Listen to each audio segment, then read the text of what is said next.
नमस्कार दोस्तों, मैं पद्मजा भुवनेश्वर ब्लेसिंग टीम से। हम चर्चा कर रहे हैं तरकम सरदारियान जी के द्वारा लिखी गई किताब कर्म और पुनर्जन्म के 17वें चैप्टर जो है कॉन्शियसनेस एंड कर्म। हम पिछले जो प्रकरण हमने की थी उसमें हमने जाना था कॉन्शियसनेस और अवेयरनेस में क्या डिफरेंस में है, हमने तब जाना था। लास्ट हमारा जो एपिसोड था, हम इसमें आगे की चर्चा जारी रखते हैं।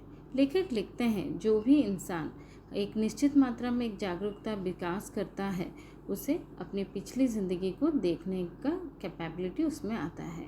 जागरूकता तभी विकसित होती है जब मानव आत्मा को, मतलब जो उसके हायर जो सेंटर्स हैं वो उसको चार्ज होती हैं। हमने जाना था पहले हिस्से में, जैसे हायर सेंटर्स चार्ज होती हैं, फिर हायर सेंटर्स चार्ज होने के बाद हायर जो हेड सेंटर्स फिर कनेक्ट होती है mental consciousness to intuitional awareness के साथ, मतलब कॉन्शियसनेस और अवेयरनेस कनेक्ट होती है। फिर वो लिंक करती है फिजिकल ब्रेन, फिर etheric brain and the mental permanent atom, जहाँ पे हमें वो फिर बनती है इंट्यूशनल परमानेंट एटम। मतलब ये सारी ही चीज़ों का जब जमाव, मतलब एक दूसरे के साथ कनेक्शन बन जाए तभी जागरूकता और तभी विकसित होती है। जागरूकता तब शुरू होती है जब वो 12 पंखुड़ी वाला 40 या फिर एक प्याला कहें जिसमें 12 पंखुड़ियाँ होती हैं वो प्रकट होना शुरू करता है। मतलब जब वो पंखुड़ियाँ खुलती हैं तभी वो सोलर एंजल्स, जो मानव आत्मा को एक ज्वेल की तरह कंपेयर किया गया है, उसको अब वो अपनी इंट्यूशन प्लेन में वो मानव सोल, ह्यूमन सोल को वहाँ पे पहुँच जाता है। मतलब हमें जब भी एक ये आप एक इमेजिन कीजिए, एक प्याला इमेजिन कीजिए जिसमें 12 पंखुड़ियाँ हैं, तो वो जब पंखुड़ियाँ ओपन होती हैं तो हमारी जागरूकता विकसित होती रहती है। और फिर लेखक लिख रहे हैं इसमें सबसे बड़ा इम्पॉर्टेंट रोल किसका है दोस्तों, मालूम है? वो है लॉ ऑफ कर्मा का। मतलब हमारी जागरूकता विकास होने के लिए लॉ ऑफ कर्मा का एक बहुत इम्पॉर्टेंट रोल है इसके एडवांसमेंट के लिए। कोई भी एक स्टेप वो पॉसिबल ही नहीं है जब तक हम कर्मा के वेव्स को बैलेंस ना करें। मतलब हम एक स्टेप अगर हम जा रहे हैं, मतलब हम इस रास्ते पे चल रहे हैं, तो जो भी हमारी गलत चीज़ है वो हमें मुश्किल पैदा करती है। हमारी मतलब हमारे जो रॉन्ग एक्शंस रहे हैं वहाँ पे हमें उसका पेमेंट देना होगा, तो वहाँ पे हमें भुगतान करना होगा। तो एंड जब भी हमारे कोई सही कदम रहता है तो हमें वो प्रोटेक्शन देती है आगे बढ़ने के लिए।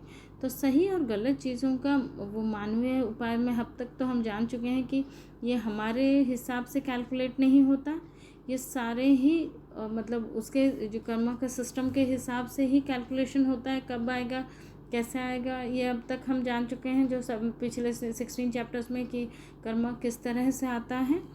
तो लेखक लिख रहे हैं जो सारी ये जो हमारी कर्म है वो कर्म क्या करती है, विद्युत तरंगें उत्पन्न करती है। मतलब मान लीजिए एक वेव्स के तरह हमारे जो कर्म का एक वेव उठता है और वो हमारे आध्यात्मिक जीवन के लिए एक लहर प्रशस्त करती है। मतलब हमारे लिए अगर हमारे काम अगर अच्छे कर्म हैं तो वो हमारे लिए रोड को वाइडन करता है या फिर हमारी अवेयरनेस जल्दी हो पाती है। और गलत चीज़ों की जो वेव्स हैं वो हमारे विकास को धीमा करती हैं और हमारा टाइम एंड एनर्जी सभी का वेस्टेज होता है। तो दोस्तों हम यहाँ पे समझे तो जो अवेयरनेस, हम समझते हैं कि हमें अवेयरनेस सभी, जागरूकता सभी चाहते हैं, बट उसकी जागरूकता के लिए लॉ ऑफ कर्मा बहुत इम्पॉर्टेंट रोल प्ले करता है। ये जो कर्म बल तरंगे या फिर कार्मिक फोर्स वेव्स होती हैं वो अंतरिक्ष में फैलती जाती हैं।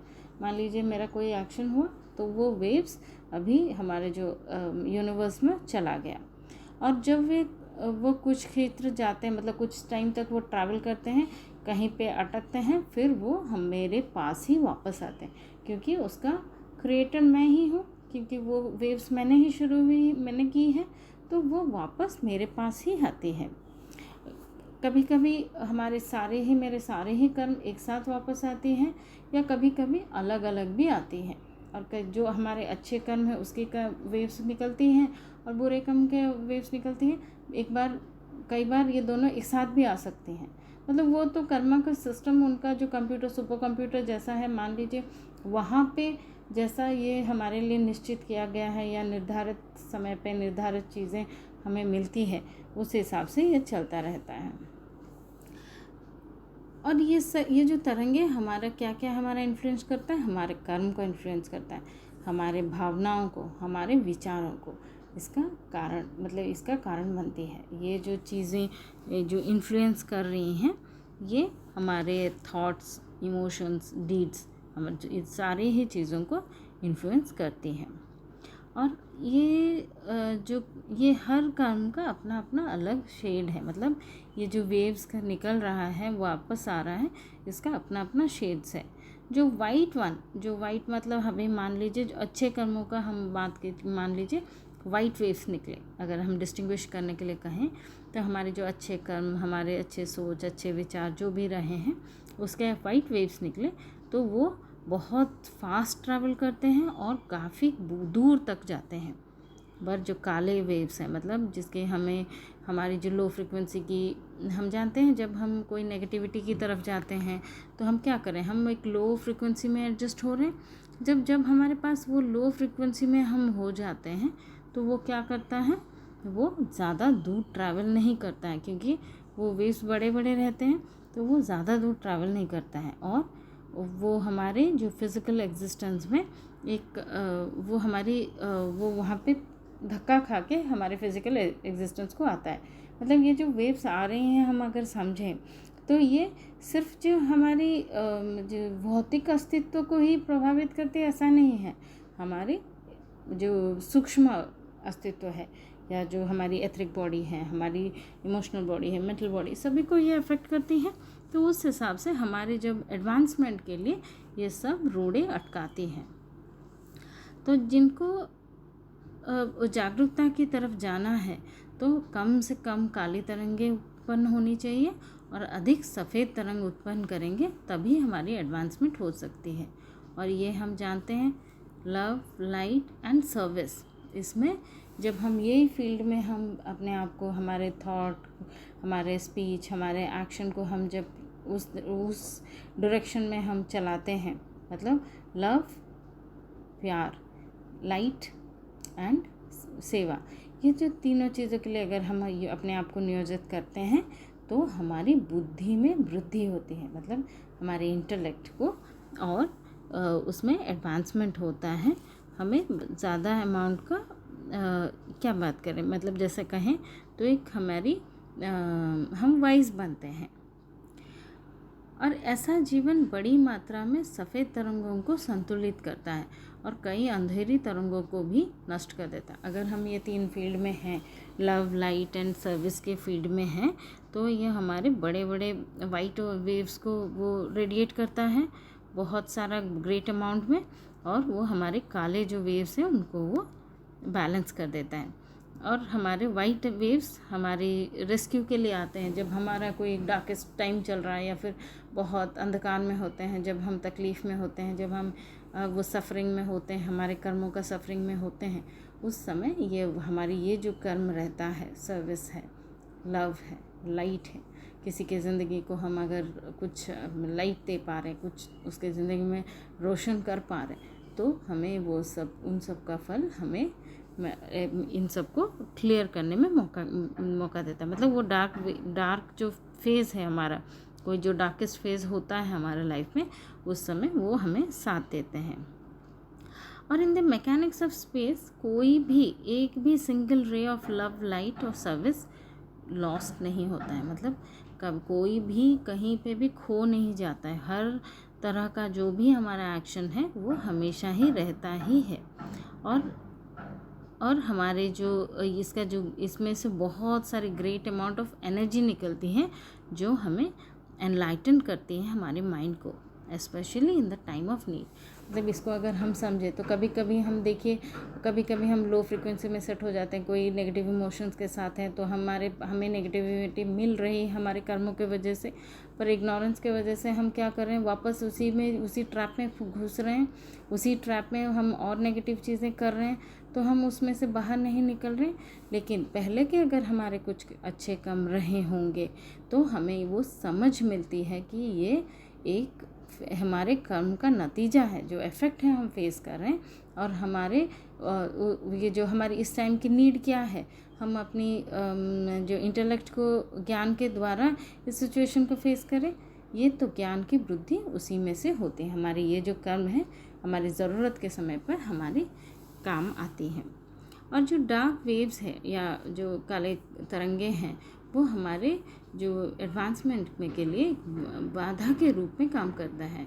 ये हमारी प्रगति में देरी करते हैं और ऊर्जा का एक बड़ा ग्रेट वेस्टेज ऑफ एनर्जी बन जाती है। हमारी जो एनर्जी है बहुत सारा नेगेटिव इमोशन में खो जाता है, हम एनर्जेटिक फील नहीं कर पाते हैं, तो वो बनता है। हम सफ़ेद तरंगों के माध्यम से हम आगे बढ़ते हैं। कभी कभी हम जो शत्रुतापूर्ण किरणों को भी हम बचाने में ये ढाल की तरह काम आता है।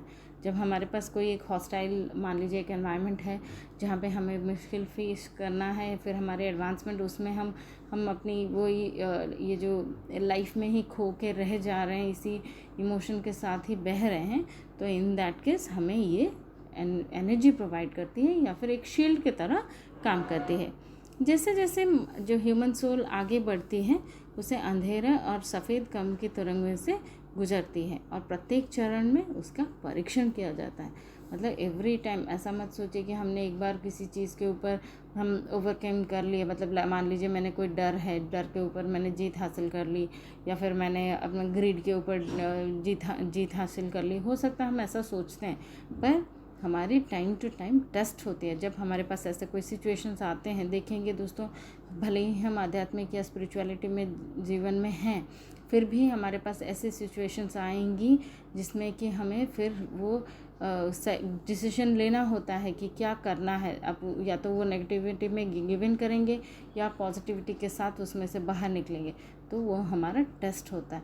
अगर हम टेस्ट में पास करते हैं तो क्या होता है दोस्तों, हमारी चेतना का एक्सपेंशन होता है, जो हम कॉन्शियसनेस जिसको कहते हैं, हम एक्सपेंशन ऑफ कॉन्शियसनेस होता है। लेकिन अगर हमने गिव इन कर दिया तो वो हमारा टाइम वेस्ट हो रहा है वहाँ पे। और इसमें अगर हम मान लीजिए फेल हो गए तो क्या कर रहे हैं, उन कर्मों, वो जो पिछले कर्मों का हमारा सब मिला जुला एक फाइनल एक प्रोडक्ट बन के बहुत बुरी तरह से हम अंधेरे में घुस जाते हैं। तो ये अंतर्ज्ञान या फिर क्या कहें इसको, जो हमारी इनर नॉलेज या इंटेलेक्ट है, वो जागरूकता हमें होनी चाहिए हम में, और व्यक्ति को कर्म को इस अंधेरे किरणों से खुद की ज़िंदगी को मुक्त रखना होगा। यही कारण है हमें बताया गया है कि हमें अपना बोझ बढ़ाना नहीं है, क्योंकि हम अस्तित्व के पहाड़ पे चढ़ने की कोशिश करें। मतलब इसको अगर हम समझें तो हम अवेयरनेस में ऊपर जाने की कोशिश कर रहे हैं। हम अवेयरनेस कॉन्शियसनेस से हम कॉन्शियसली हम अवेयरनेस की तरफ बढ़ रहे हैं।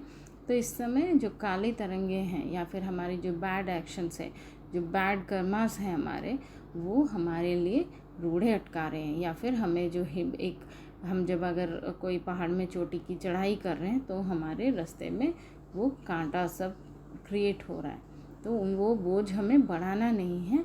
हम खुद को जितना लाइट रखेंगे, जितना हल्का रखेंगे, अपने अच्छे कर्मों के साथ, अपने अच्छे विचारों के साथ, अपने अच्छे इमोशंस के साथ, जितना हम लाइट रहेंगे या फिर हल्के रहेंगे, हम उतनी अच्छी तरह से उस पहाड़ की चढ़ाई कर सकते हैं। हमारी एडवांसमेंट उतनी जल्दी, आसान और संपूर्ण हो पाएगी। तो दोस्तों आज के लिए बस इतना ही, आगे की चर्चा इसमें ही और करेंगे। तब तक दोस्तों खुश रहिए, स्वस्थ रहिए, धन्यवाद।